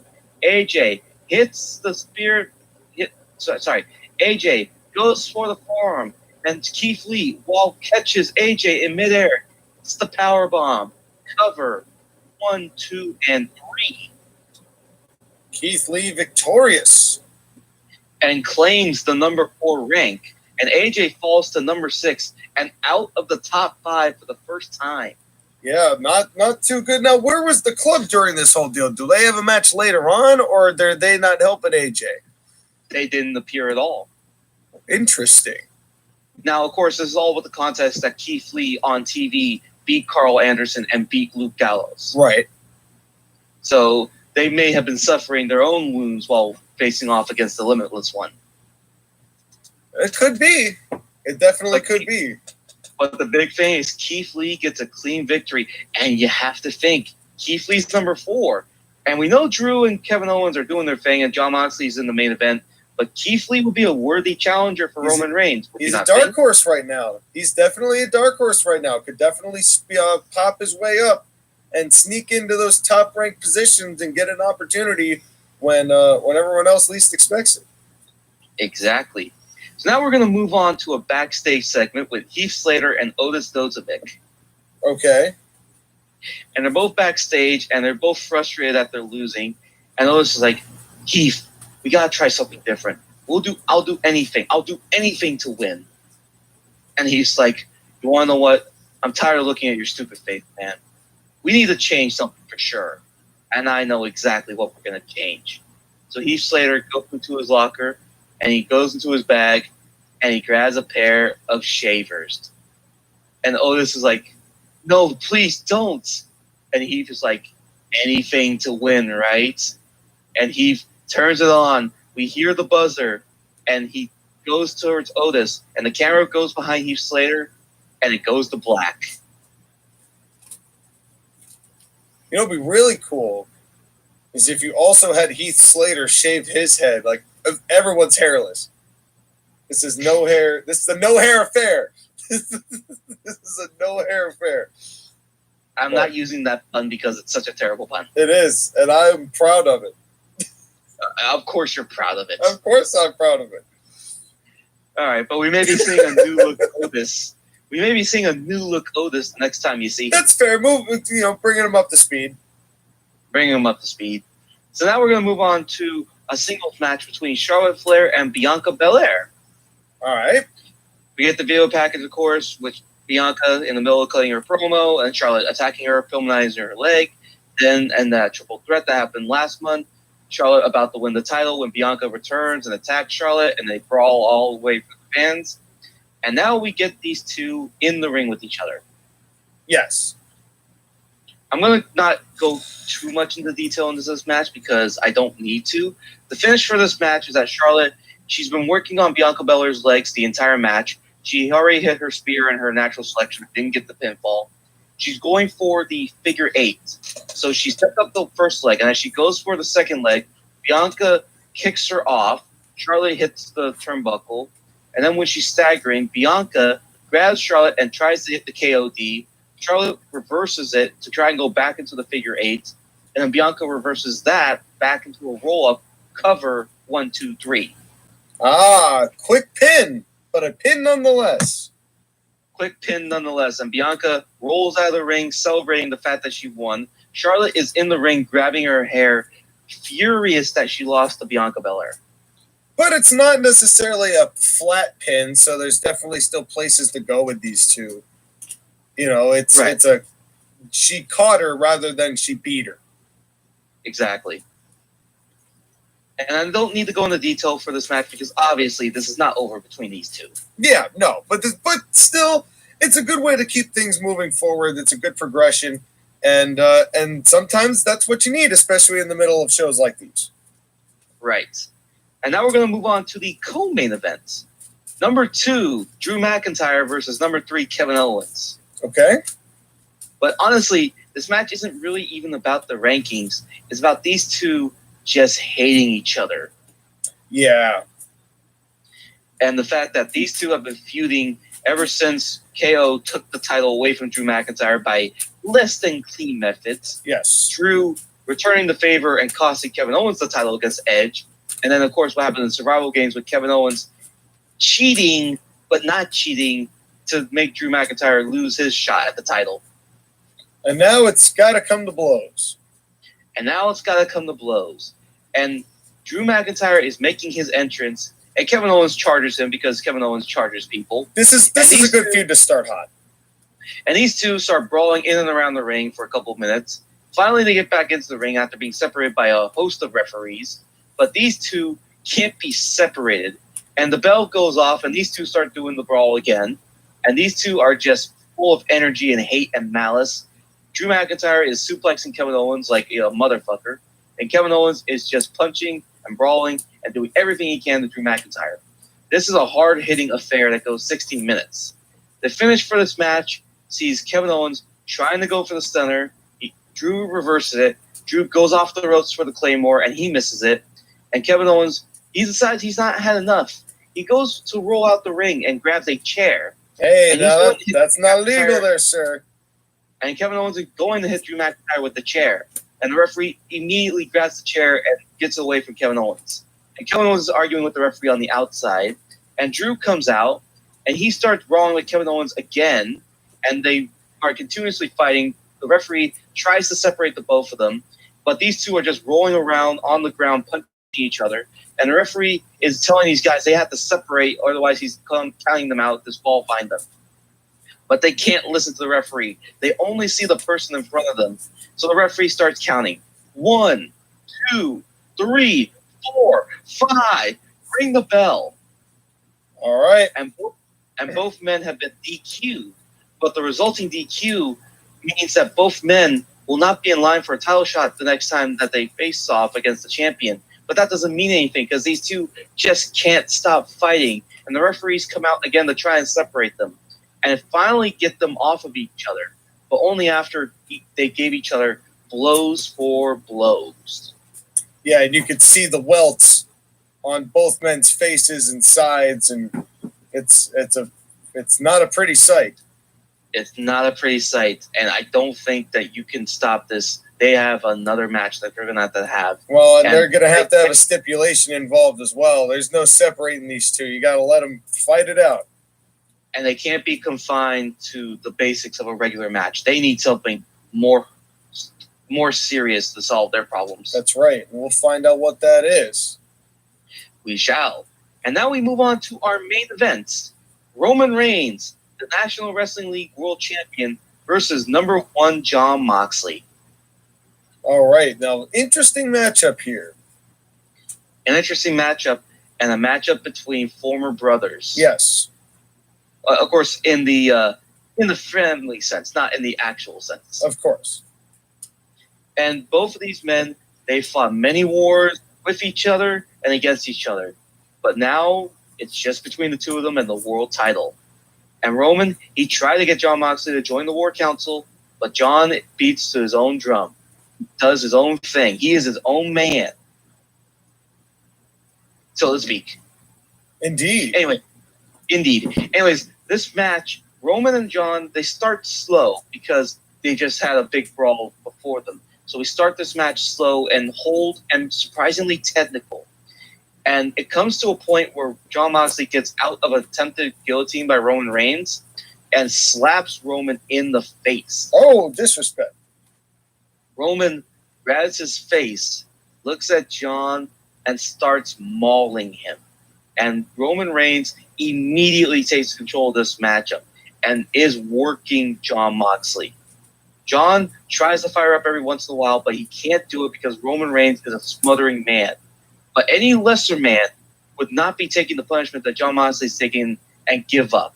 Jon is fighting this because he believes that he can be the world champion, and he wants to be the world champion. He wants to be the best. And Jon Moxley fires himself up. He gets clothesline. He gets another clothesline. He gets Roman Reigns off the ropes. He hits his best moves against Roman Reigns. And Jon tries to go for his finisher, the DDT.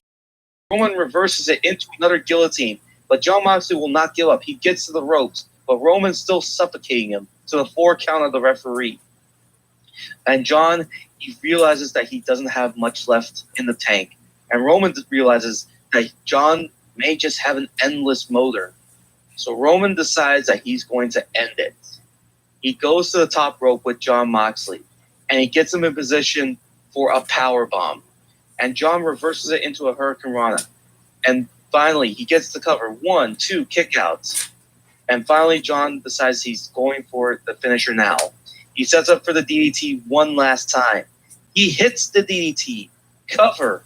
1, 2. Kick out by Roman. Wasn't going to be enough. Wasn't going to be enough.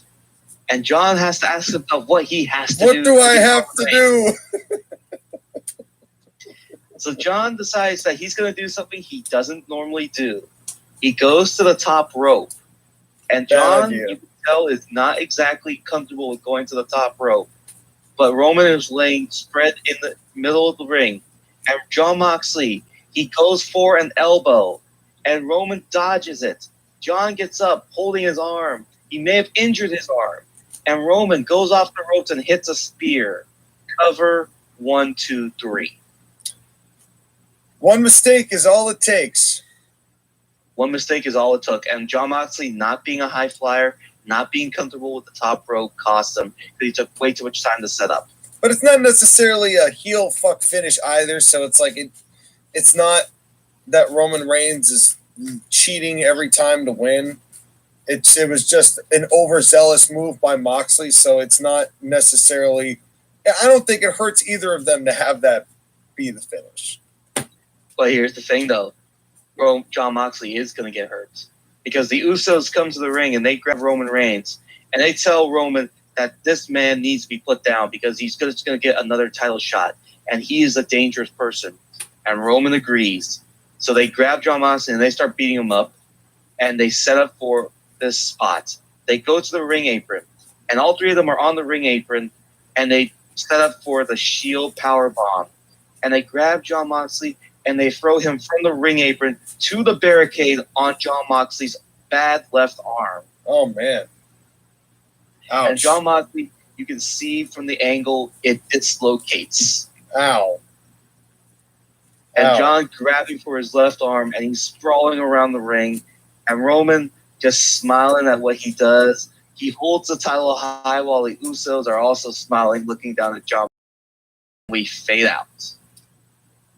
But Seth Rollins was nowhere to be found. Well, Seth Rollins didn't need to be there.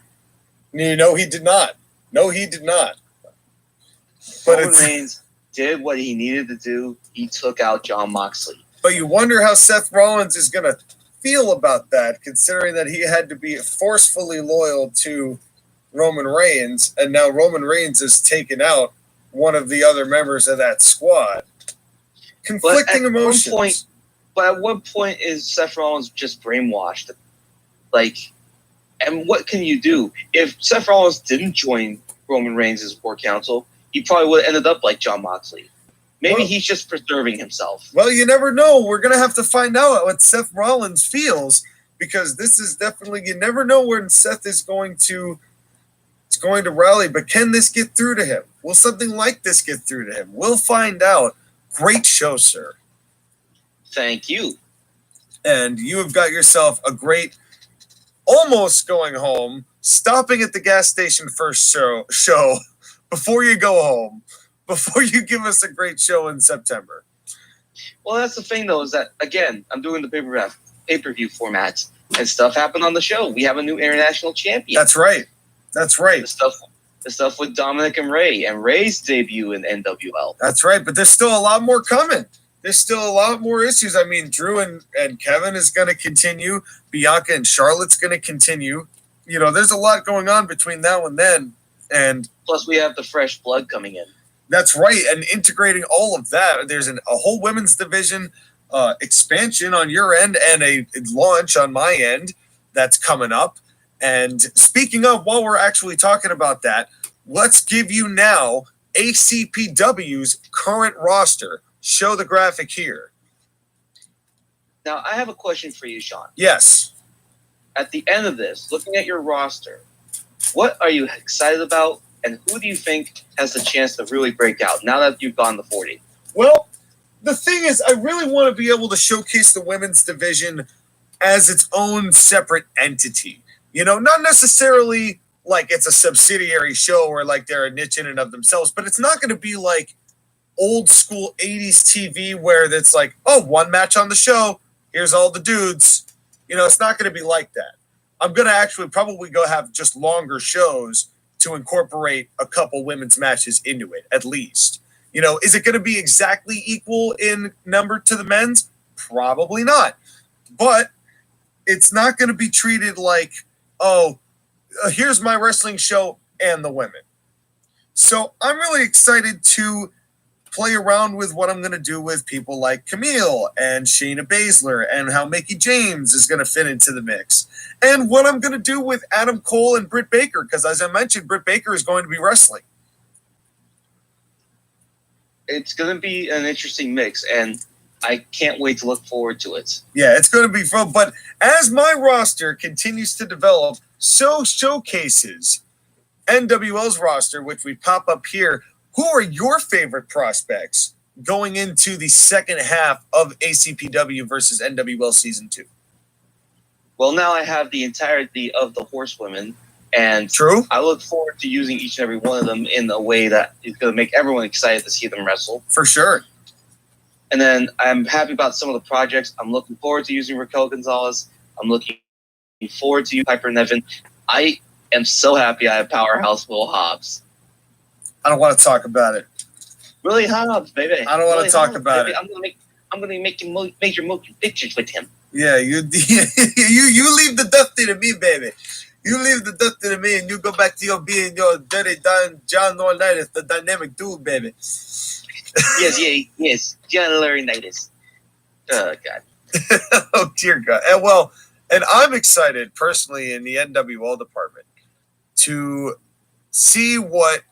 I want to see what you do with Shotzi Blackheart. I really want to see what you can make out of her. Hold on. Her name is just Shotzi now. Okay. They took the Blackheart out of it. Wow. Are you putting it back in? Of course I am. Because okay. I'm not doing a one-name thing unless it's really cool like Edge. So I'm excited to see what you do with Shotzi Blackheart. Oh, my goodness, WWE and their stupid naming thing. I know. And I'm really excited to see what major thing you've got going up with the veterans that you've been endoused with. I was angry that you gave me Edge and Christian because I wrote the perfect finish to Edge's story. You did, and I'm not taking that away from you at all. It was terrific. But now you're asking me to do a Shawn Michaels Triple H reunion at Saudi Arabia. One more match. Well, I have that one more match in mind, but you're going to have to stay tuned to listen to what I do with those two, along with the rest of the people you've given me. That's right. The people that I have chosen to join my roster. And it's going to be a tremendous time. ACPW versus NWL, business has picked up, as they say. But also, as they say, it's time to go to a commercial break. What a great series of shows, as always.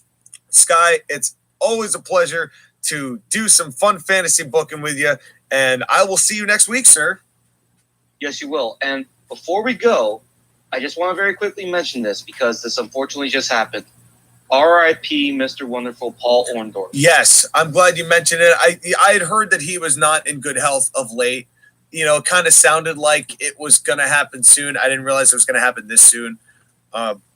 We will, when we do live streams again of actual matches of the week, because we're not going to do one this week because of our dual show, when we go back to doing matches of the week, we are going to do a Paul Orndorff match at some point, just as a tribute. And Skylar, I will have you on that one. And I'll see if I can make sure it's not on WWE's channel so we don't have to deal with the ads, so we can just like go straight through it. But I mean, it just depends on what you want to look for. Do we have to do the one against Hulk Hogan? Well, we'll see what's around. We'll see what's there. But before that, I just realized we got Money in the Bank, sir. It's this weekend. At least it will have fans. At least it will have fans. So we'll have to see how it goes. We're not going to be a trip up and down Titan Towers, so it cannot possibly be worse than last year. Well, you say this. Well, you say this. Alexa Bliss is in the women's match, and I'm scared she's going to win. That's right. So let's see. And then we'll have blood coming out of the Money in the Bank contract thing. Well, you'll get to hear our somewhat angry, somewhat pleased, mostly confused reactions to that next week. So stay tuned for that. Sky, anything you want to say to the fans before we sign off? Thank you, everybody, for listening. And make sure you like, share, and subscribe.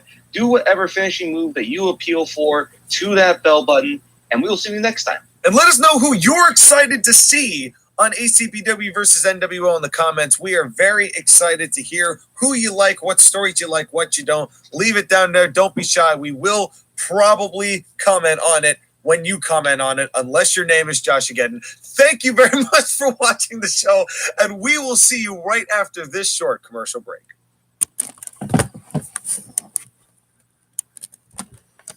Well, there you have it, folks.